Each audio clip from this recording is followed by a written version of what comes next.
Hey, I'm Nick DiMatteo, and welcome to video number 84 and audio season 4, episode 23 of Music is Not a Genre. Thank you, as always, for tuning in, whether you're listening or watching. Don't forget, you can support this podcast at patreon.com/musicisnotagenre. Or if you're more into audio than video, you can support it at anchor.fm/musicisnotagenre. And as always, my public hub, where you can also support and subscribe, is at youtube.com/Nick DiMatteo. That's spelled DEMATTEO, in case you are just listening and don't feel like reading. So let's get right to it. This is a really interesting, slightly different episode here, because I'm not focusing on just one artist or one interview guest or what have you. The title is Box Sets. Do we even care anymore? Now, those of you watching, you can see that right here in front of me, I have, to the best of my knowledge, because I'm not super organized at the moment, every box set that I own.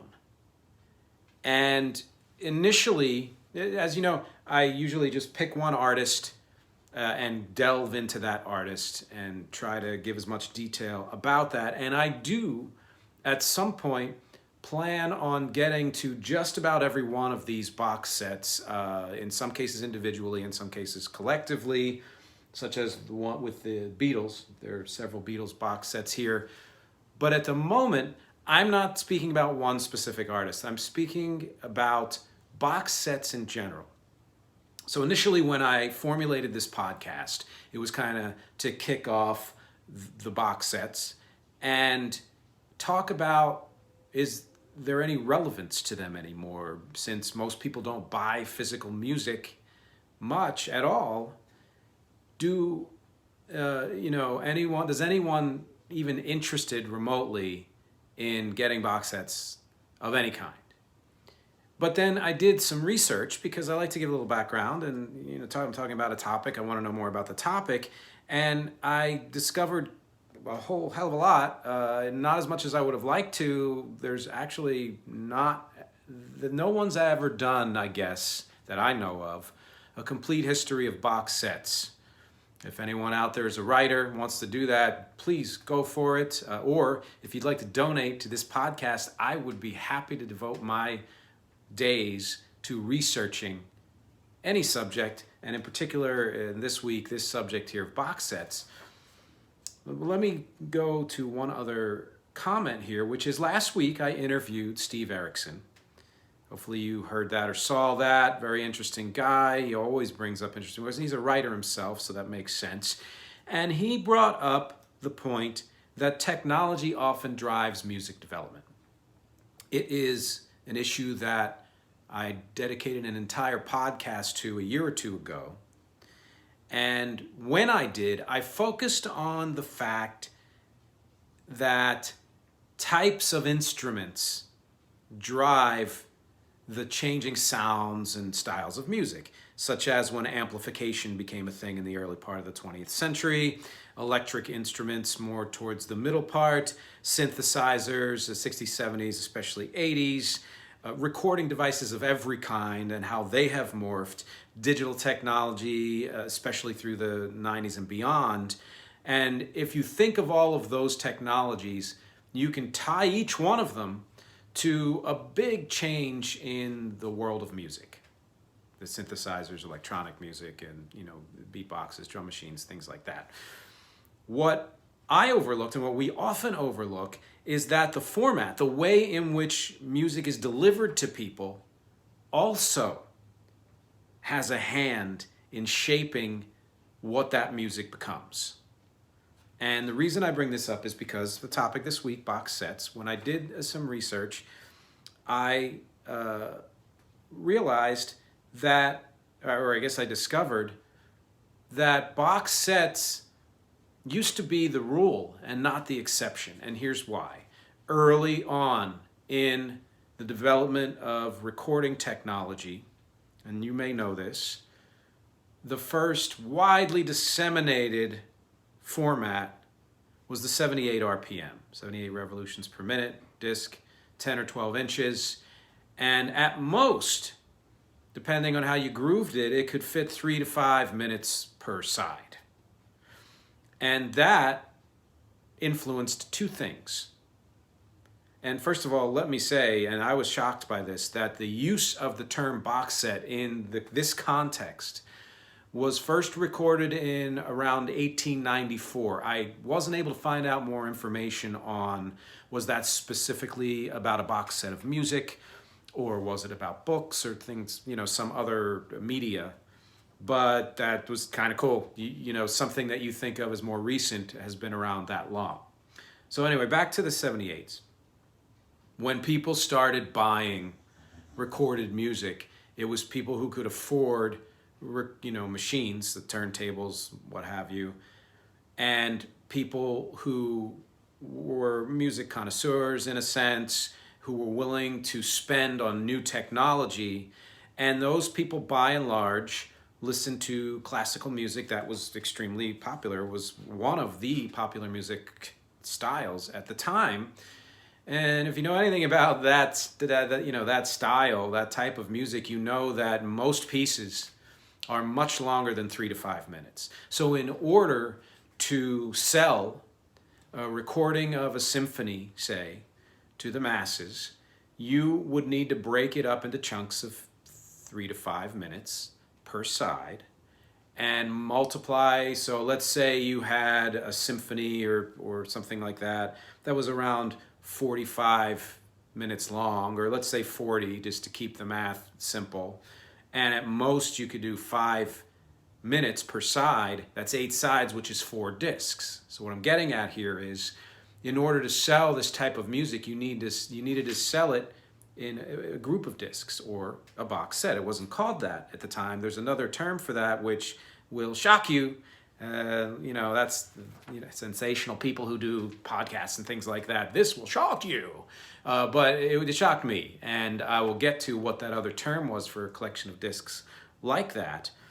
And so that 3 to 5 minute runtime per side drove the fact that most of what was sold up until a certain point was like that, until pop songs, popular music songs, chansons and blues and lieder and things that were much, much shorter, that were easier to sell because you could do one per side, and that was that. And that is also largely the reason why pop songs, by and large, have been limited to, or are generally on average, 3 to 5 minutes in length, because the technology would not allow for more than that. So this 78 RPM becoming the most widely disseminated, shellac, I think is what they used, really drove the early development of pop songs, point blank. And that was echoed when vinyl came in and 45s came in, because it's about the same amount of time per side there. Again, depending on how you groove it, if you want higher quality, fewer grooves, etc., then those songs continued to have to be that length because of the limitations of the recording format. So then so that's two things that the 78 that were driven by technology. Then in the 40s, late 40s in particular, when 33 1/3 started to be sold and vinyl started to become a thing, and that meant that you could fit more music per side. I read somewhere about 20, maybe 45 minutes total for 2 sides. So 23 minutes-ish, 20 to 23 minutes, which, if you think about it, so many of the albums that we've ever bought or heard are under that amount of time. Some are much, much shorter, but most albums, especially up until a certain point, were not longer than that. Keep that term in mind also, the term I just used. I'm not telling you. And in 1948, Columbia issued the first commercially sold 33 1/3 disc, 12-inch disc, and it was, drum roll, a box set. Why was it a box set? Because it was an orchestral piece. And the only way to fit that orchestral piece into one, thing that you could sell, one item, was to divide it up into its sides. And I assume it was a pretty long orchestral piece, or it might have been a set of orchestral pieces. I do not remember. You can go ahead and look that up, which is what I did. And that's why box sets have existed since pretty much the beginning of commercial recorded music, because they had to. And even afterwards. So what happened then is they sold this in 1948. It's a collection of discs, which they called an album, because when you think of that term, whether it applies to a collection like that or a collection of photographs or anything else, you think of a collection. You think of more than one thing. So that term had been applied for a while to a collection of discs. What then happened was artists and the record companies thought, oh, well, we could sell more and do more with music by releasing only one disc of music. And eventually, fairly soon after, that single disc came to be called an album. So what I'm saying is, for a few decades, the term box set not necessarily being used as widely, the term that was used was album.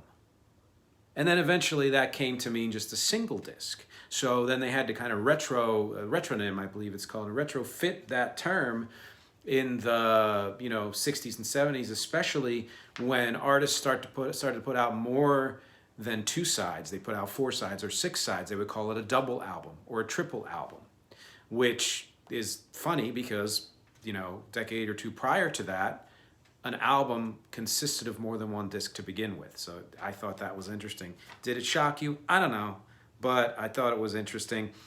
And so here we are in the 50s and 60s. Recorded music has been around for a while, and record companies started to realize that they could make money selling their back catalog. This is something that I discussed, I believe, when I was talking about the episode about greatest hits albums. I'm pretty sure. Compilations, things like that. And it makes sense for the record companies. It in some ways helped the artists, or at least the publishers and the people who own the rights to the music, but it was also good for the fans because they got to discover maybe music they hadn't heard, or have all their favorite songs of one artist in one place, or have a collection of their work in one place. And so the record companies started to issue box sets. Now, listen, I'm pretty good at researching. I'm pretty good at just searching in general and finding answers. And I looked for this.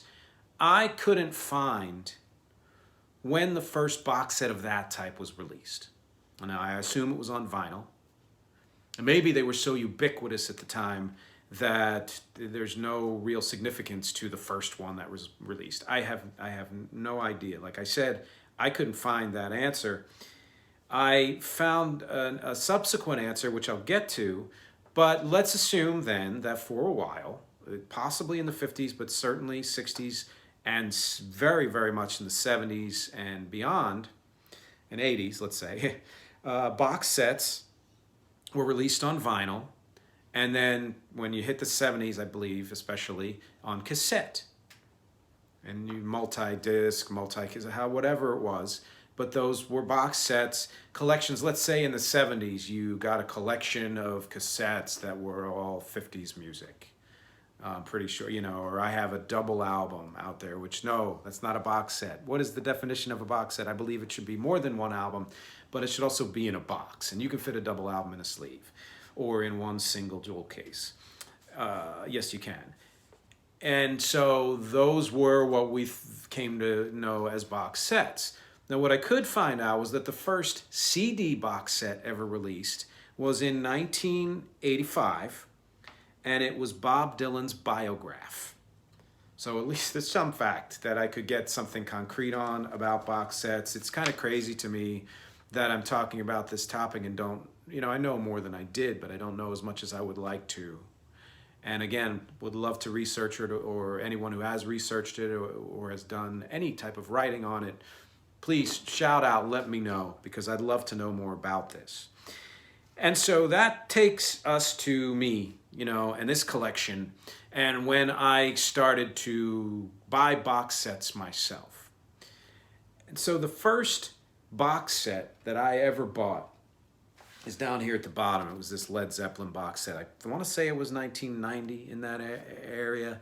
And at the time I had known Led Zeppelin, but I didn't know all of their material and wanted to know more about it and more than just the hits. This box set was perfect. I tore through it and listened to it dozens of times. Absorbed it like crazy. And eventually came to, later on, probably the digital era, listen to all of their albums. And I plan to do that again in the next year or two as well. But that sold me. I was like, oh, if this is what box sets are about, then I'm totally into it. Now, that wasn't the first box set I ever owned. It was the first CD box set I ever bought. You'll have to go back to this one back here, which I'll lift so you can see the title. It's called Listen Edition, whatever, I can't read it. But it was a review, kind of collection of very early classical music. So plain chant and Renaissance music and all of that stuff, Baroque. I believe it might have gone up further than that. But the interesting thing about this, and you people who are watching on video, especially on Patreon, but anywhere, get a treat here because I'm going to open it up. And the interesting thing about this is that they are all what? Cassettes. Yeah. And I did not choose to buy this. I had to buy this for a class I took when I was getting my music degree at Rutgers. But I'm glad that I did. I'm glad I still have it. I don't think I've listened to it since then. But it's the kind of thing that is, cool to pull out. And it's a collection that you don't really see. And I'm actually going to try to find out if it's online anywhere, if I can listen to it digitally. At any rate, there we go with that. I honestly didn't buy that many other box sets. As you can see, this is not a very extensive collection of box sets. It's eclectic, but it's not extensive.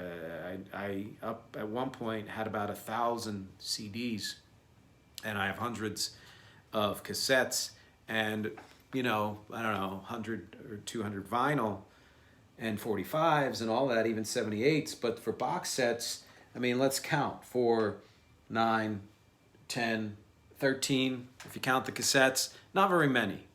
Baker's dozen. I love donuts. And so this, again, is not a very extensive collection, but I'm going to go through them a little bit just so we can kind of get a sense of the eclectic nature and why I bought them and all of that. And Led Zeppelin we talked about. I didn't necessarily put these in order.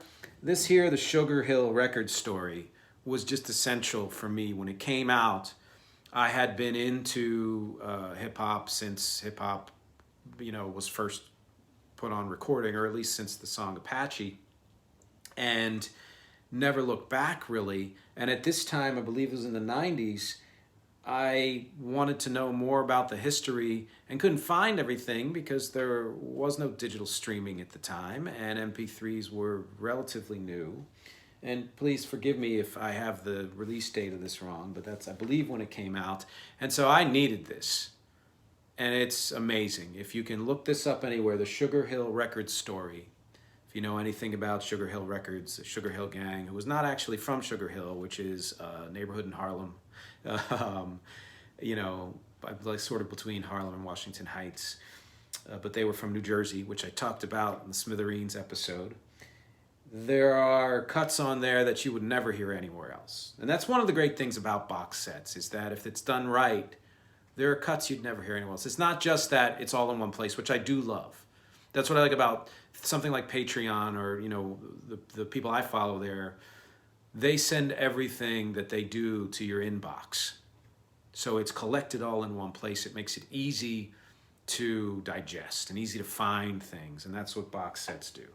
A friend of mine who's a huge music fan got me this Atlantic Rhythm and Blues collection, which was 47 to 74, and that was, of course, Atlantic Records, R&B music, but more obscure things things that, you know, you wouldn't readily know.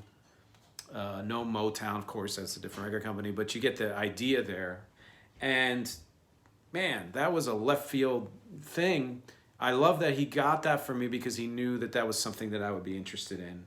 And that dude's name is Kevin, and he's a big fan of Sondheim, and sad that the guy died. That's all I'm saying about that. But that was a wonderful gift. And then let's just go, you know, up the chain. I'll lump these together. So we have the Abbey Road, which I honestly have not listened to or looked at yet because it was a recent gift. 50th anniversary. We have the Beatles or White Album, 50th anniversary. When I got that, tore through it. We have that, you know, entire Beatles collection of all of their, you know, major releases and a couple other things, which is a wonderful box set to have. And there are plenty of other Beatles box sets out there. I actually plan to do an episode on Beatles books because, as anybody knows, that one of the bands where there's a glut of information and material. And as big a fan as I am of theirs, I don't think there's a reason to do, you know, one episode per release. So unless at some point in the future I decide to break down their albums or something. So I'm going to lump those books together. But that's kind of what I'm doing here with these box sets. They're great kind of overviews. They have the original material remastered, but then they have all the the B-sides and outtakes and singles and things like that. Absolutely worth diving into. And if you have the money, and that's something I'm going to talk about, kind of bringing it around to the topic of do we even care anymore a little later on. And then if you go up the chain here, this is a box set. I've got to show you because I just love the packaging. It's probably my favorite packaging. And it's got like almost kind of an S&M thing there. It's pleather, but meant to be leather. And it's all goth music. So it's a collection of goth music, which if you don't, if you have a passing interest in goth music, this is still worth getting just because the packaging is so awesome. And you open it up, it's even better. And then, yeah, Ken Burns, jazz, good review, again, kind of the overview. There's a word I keep forgetting that I want to use and I cannot. A survey, I guess. Survey of jazz in general. It doesn't dive deep, but it's just like the documentary, it's enough of kind of an encapsulation of the history of, early and mid-period and slightly later period jazz that you get a good sense, and there's some great cuts on there. And then, yeah, The Cure, Join the Dots. I'll buy anything The Cure puts out. They're supposed to put a new album out this year. I hope they do. And that one in particular had things I had never heard, et cetera, just like any box set. But the funny thing about that one is I couldn't understand, like, were they being clever, Join the Dots? And it's like so many things between Britain and the U.S., and that is just another way to say connect the dots. So if you ever see a connect the dots puzzle in Britain, it's called Join the Dots. Yay, Cure. Right above that is probably my second favorite packaging. It is called What It Is, Funky Soul and Rare Grooves. So just like Atlantic R&B here, it is a collection of lesser known material, and in this case in the funk realm.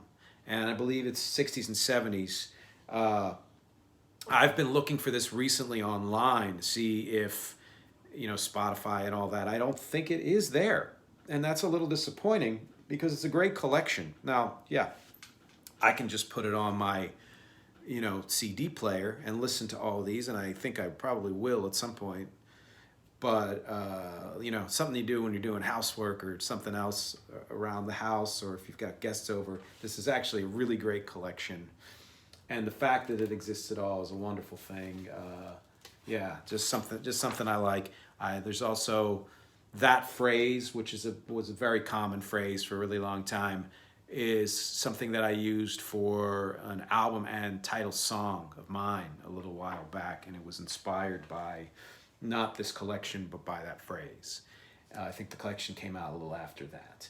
And then if you're going all the way over there, Terrible Weatherman pointing, under the Beatles thing, you have the Nirvana box set, probably my third favorite packaging that I own because it's metal. And You know, just beautiful, really well done. And listen, Nirvana is kind of becoming like the Beatles at this point, where you're going to find so much material on them. But I think that that's, you know, maybe not a place to start because it's a little more extensive than that. But it's a this good second place to go if you want to own physical material from Nirvana. And I'm gonna again kind of link this back to the topic here. But don't want to buy every single album. Go for that. That one was pretty awesome. And then finally, right next to me here, one of my other favorite bands, The Who, 30 Years of Maximum R&B. So that gives you a sense of when it was released, the 90s. And it's, again, a great kind of survey of their stuff. And it's a pretty, you know, like the Led Zeppelin, Sugar Hill, Atlantic R&B, as far as how it's put together, it's a pretty standard, like when you think of box set.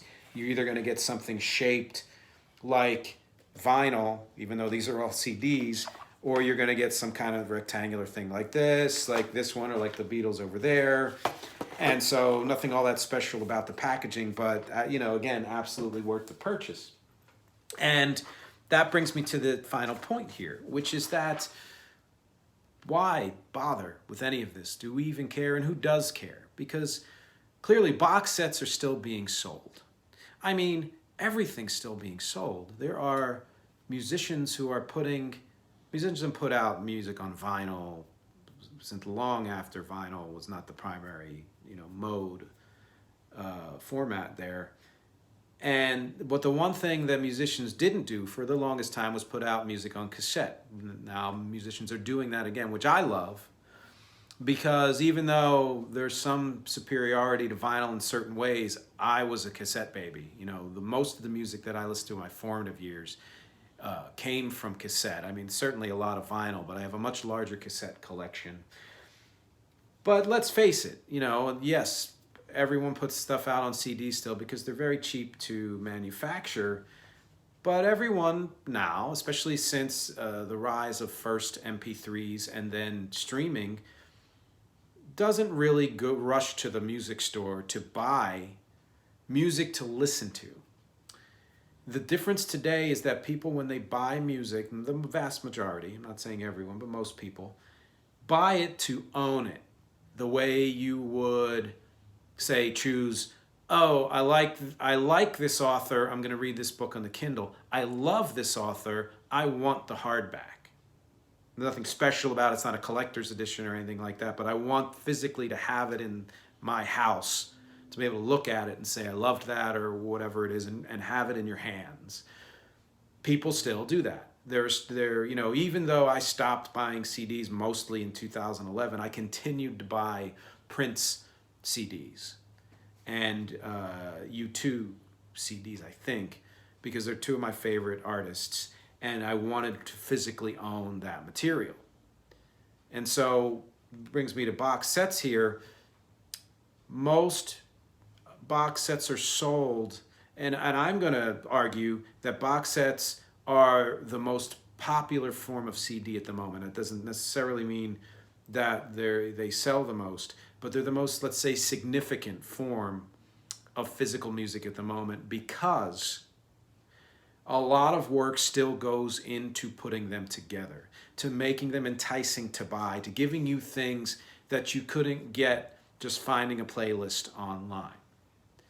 For a perfect example, any of these Beatles, you have the original recordings remastered. You, again, with any good box set, you have your B-sides, outtakes, whatever, alternate takes. You also have booklets that by themselves could be sold as wonderful things, with just tremendous text and explanation and history and lyrics and dates and illustrations and photographs and all of that put together in a way that makes it worth buying and owning beyond just listening to the music. Because I'll be honest, I did make an attempt when I was listening through to the White Album here to listen on the actual CDs, but at a certain point I was like, what am I doing? This is on Spotify. So I physically read the book and read along with the music, because the book you can't get anywhere else. but I listen to the music via streaming. And then again, some of it on CD. I haven't decided what I'm going to do yet with this Abbey Road and whether I'm going to pop it on the CD player or not. I think I might, just for fun, and also because the quality is a lot better than what you're going to get on a streaming service. But my point being is, this kind of just circles right back around to the beginning of box sets, more than 100 years ago, the beginning of, commercial recorded music, which is that it's a boutique item. The average person in the 1900s, early 1900s, was not running out to buy recorded music, partly because of what we talked about, them being collections or albums, box sets.